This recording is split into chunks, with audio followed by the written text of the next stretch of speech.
So city authorities want to improve air quality across Europe.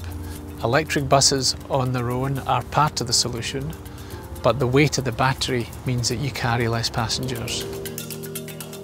And the solution we've got here allows us to run in electric mode for 80% of the schedule.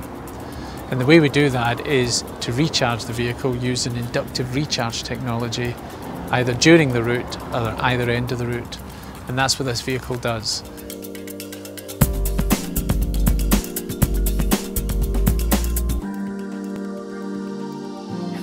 This vehicle is designed to improve street level air quality. It's a technology demonstrator for the first of our new virtual electric range, which will be available in single deck or double deck. We're here at the Power Networks Demonstration Centre, which is quite close to our new Larbert prototype shop. And at this centre we've installed an inductive recharge station. So this becomes part of our development community within the Alexander Dennis Group. Our third generation technology, working with IPT technology, allows the vehicle to use its existing squatting system going down on the suspension with no need for any complex lowering mechanism underneath that. And the power gets across the 150mm gap we have there. We're designing some shields to ensure there's no stray fields, and with the facility we've got here we can measure the effectiveness of those shields so we can be sure of the safety case. We can measure the interaction with the grid, so any harmonics or any other disturbances that go into the grid, we can measure those and model those, so when we talk to city authorities we can offer that complete joined up package. First thing is, the driver drives it as normal. He doesn't need to do anything. When the vehicle approaches the charge point, it automatically talks to the charging point, and the driver will see a positioning system come active in his vehicle that will allow him to position it over the charging plate.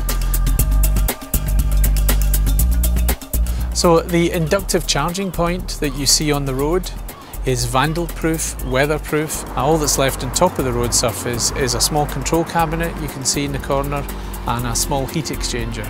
So maintenance free pretty much for the whole year. Another point for the operators is that grid energy is significantly lower cost compared to the diesel fuel they're used to. So there's an encouragement there to run longer in EV mode and reduce their operating costs.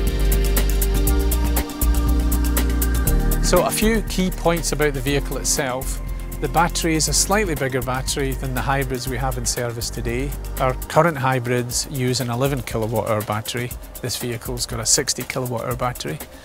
The vehicle has complete electric ancillaries.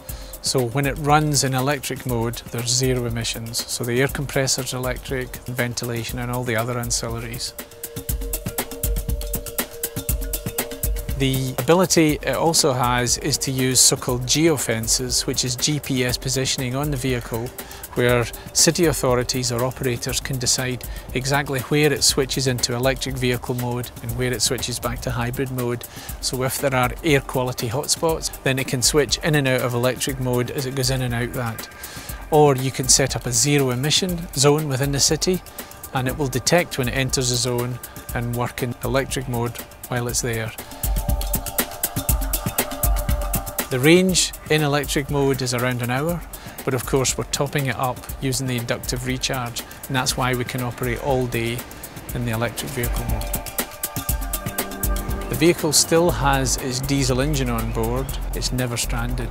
We've tried to think this through to make it a practical proposition for the drivers, the operators and the city authorities. We are excited about this project at Alexander Dennis, and the feedback we're getting from the city authorities looks as though we're on the right track. This is a practical, robust solution that the operators will like, but it also gives city authorities the ability to deliver air quality solutions. So it will make a difference to people's lives in cities. So that's why we're doing this. We think it's a new market segment, it's going to be an important market segment, and we've invested to be leaders here.